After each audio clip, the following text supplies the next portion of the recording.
Hello বন্ধুরা, কেমন আছো তোমরা? আশা করি তোমরা সকলে খুব ভালো আছো। এই ভিডিওটা দেখে কি মনে হচ্ছে? এটা কি বানিয়েছি বলো? কেমন লাগছে আগে দেখে বলো, এই ক্লিপগুলো দেখে আগে বলো কেমন লাগছে। লাগছে না বেশ সুন্দর, টেস্টি? আর কি মনে হচ্ছে, ননভেজ কিছু এটা? এটা একদমই ননভেজ কিছু না, এটা ভেজ। যারা তোমরা ননভেজ খাও না তাদের জন্য তো একদম পার্টি। আজকে এই রেসিপিটাই আমি তোমাদের সঙ্গে শেয়ার করব। এটা হচ্ছে গাছ পাঠার রেসিপি। এখনই কমেন্ট করে আগে বলো গাছ পাটাটা কে কে বুঝলে। গাছ পাটা মানে তো জানোই অবশ্য। হ্যাঁ, আজকে আমরা গাছ পাটার রেসিপি করব। এটা হচ্ছে ইঁচড়ের কোরমা। তো চলো রেসিপিতে যাওয়া যাক। প্রথমে এখানে দেখো 1 চামচ 1.5 চামচের মতন আমি পোস্ত নিয়ে নিয়েছি, আর 1 মুঠো বাদাম নিয়ে নিয়েছি।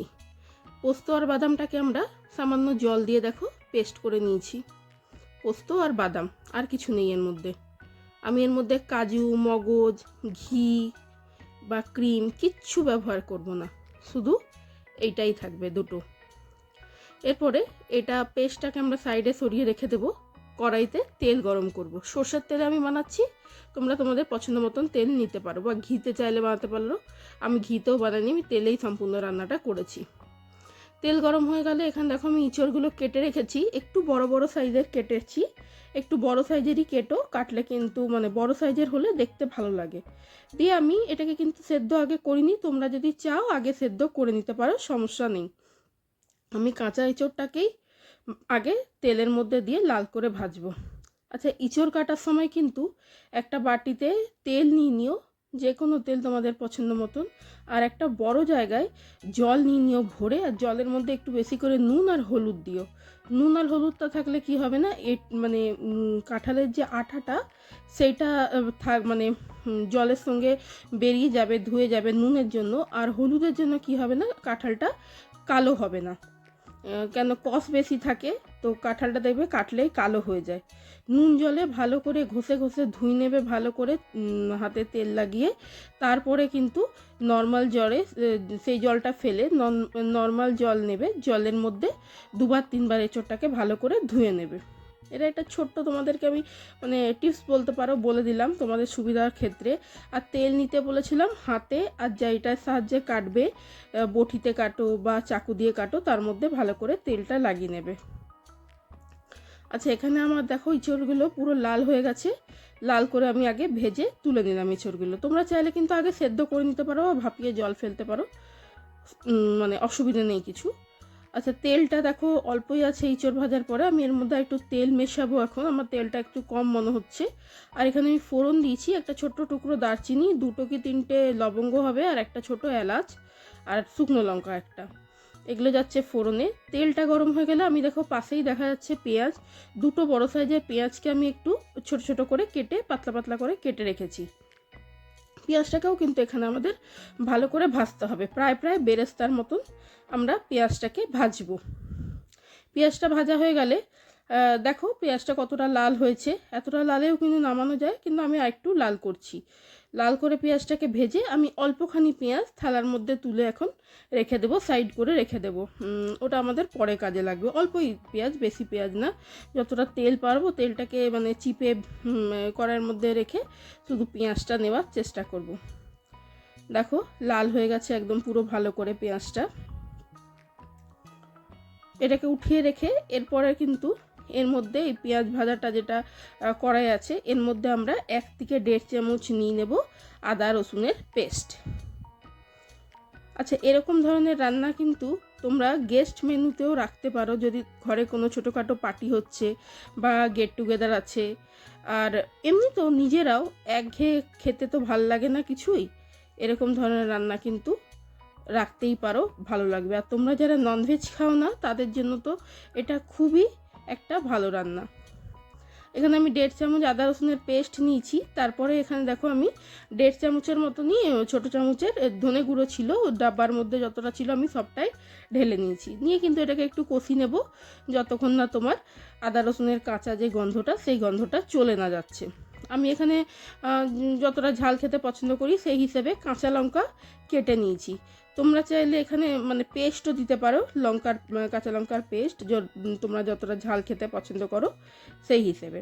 আমি এখানে কাঁচা লঙ্কাটাকে কুচি করে আমি মশলাটাকে এখানে পেঁয়াজের সঙ্গে কষাচ্ছি। সামান্য এখানে আমি জল দেব, কেন একদমই শুকনো শুকনো দেখো লাগছে, তলায় ধরে যাওয়ার মানে ভয় থাকে, সেই জন্য আমি অল্প সামান্য এখানে জল দিয়ে দেবো, যেন তলায় লেগে না যায় আর ভালো করে কষানোটা হয়ে যায়।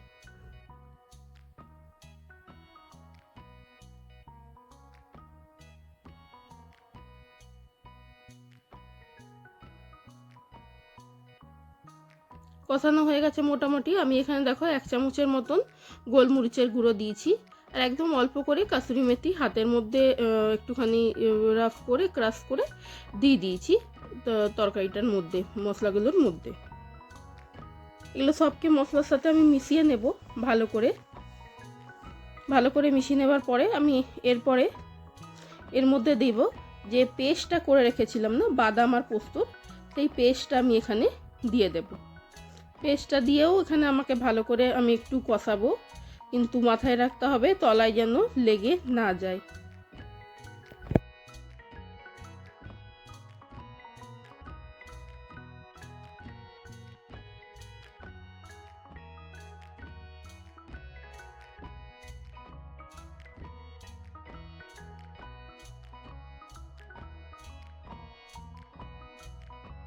প্রায় দেখো এখন মশলার থেকে তেল বেরিয়ে গেছে কষানোর পরে।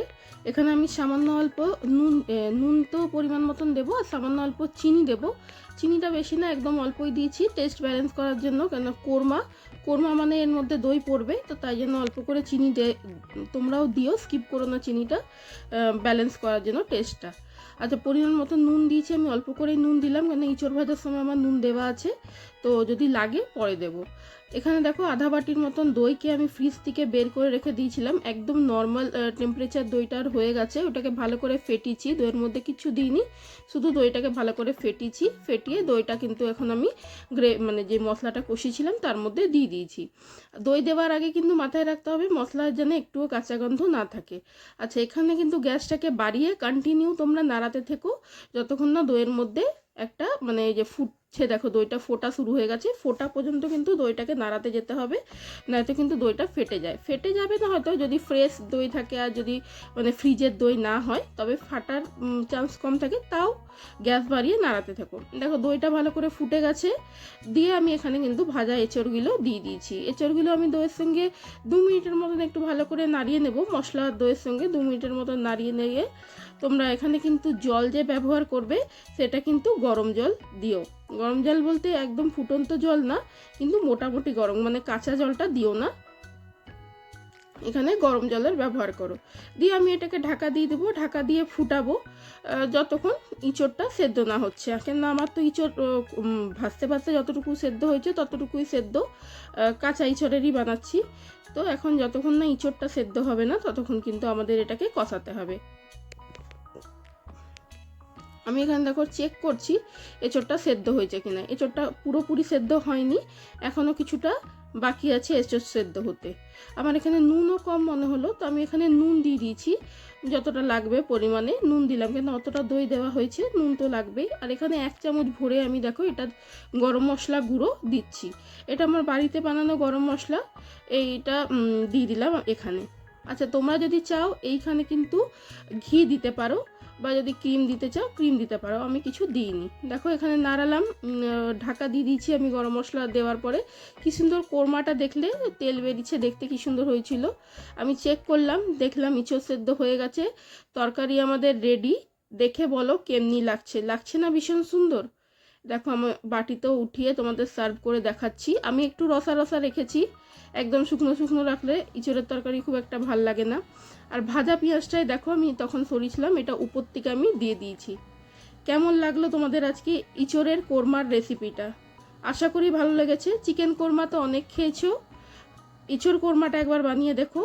আমি শিওর তোমরা আগে এরকম কখনো খাওনি, কিছু বানাওনি কখনো, তো একবার এটা বানিয়ে দেখো, ভীষণ সুন্দর হয়। ভাত দিয়ে খাও, রুটি দিয়ে খাও, সব দিয়ে খুব ভাল লাগবে। আমার কথা শুনে একবার বানিয়ে দেখো, বানালেই বুঝতে পারবে কতটা টেস্টি হয়।